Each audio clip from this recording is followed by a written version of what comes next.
कानी बहू।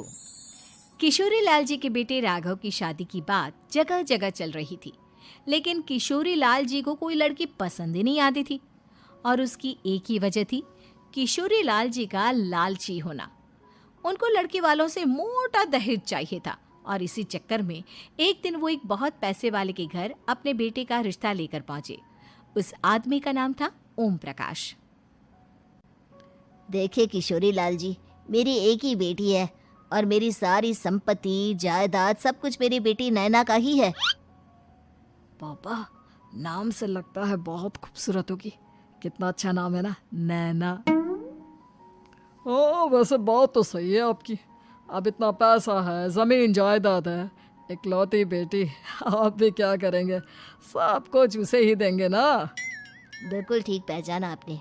बस बेटी की शादी और सारी जायदाद उसके नाम।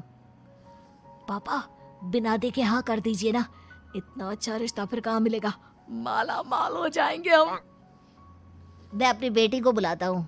अरे नहीं नहीं नहीं नहीं, आपकी बेटी का नाम नैना है, सुनकर ही लगता है बहुत सुंदर होगी। रहने दीजिए अंकल, मैं तो आपकी बेटी के नाम से ही इतना खुश हो गया हूँ कि उसे बिना देखे शादी करने को तैयार हूँ। अब तो मैं उसका चेहरा सीधे शादी के बाद ही देखूंगा। और इस तरह राघव नैना का चेहरा नहीं देखता और उससे शादी कर लेता है। शादी के बाद अपनी सुहाग रात पर जब राघव नैना का घूंघट उठाकर देखता है तो नैना की आंखें बंद थी। कितने खूबसूरत हो तुम नैना, जरा अपनी आंखें खोलकर मेरी तरफ देखो तो सही। नहीं, मुझे शर्म आती है। अरे, मैंने तुम्हें शादी से पहले भी नहीं देखा, और अब अगर तुम आंखें खोलकर मुझे देखोगे भी नहीं तो मुझे अच्छा कैसे लगेगा? इससे पहले कि नैना अपनी आंखें खोलकर राघव की तरफ देखती, अचानक से लाइट चली गई और राघव नैना को पूरी तरह से देख भी नहीं पाया।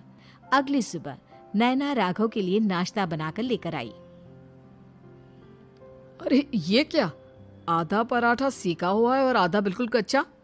ये तुमने क्या किया नैना? बहू, तुमने क्या आधा पराठा तवे से नीचे लटका कर रखा था, जो आधा सिका है और आधा कच्चा? मुझे जितना दिखेगा उतना ही तो सीखूंगी ना पापा जी। जहाँ जहाँ मुझे नजर आ रहा था वहाँ मैंने सीख लिया, जहाँ जहाँ नहीं दिखा वहाँ कच्चा रह गया होगा। इसका क्या मतलब है? ये कैसा मजाक कर रही है तुम? अरे बहू, तुमने इतना लंबा घूंघट क्यों लगाया हुआ है? देखो, हमारे घर में बहुओं को बेटी की तरह रखा जाता है, और फिर तुम तो इतना सारा माल लेकर आई हो। देखो,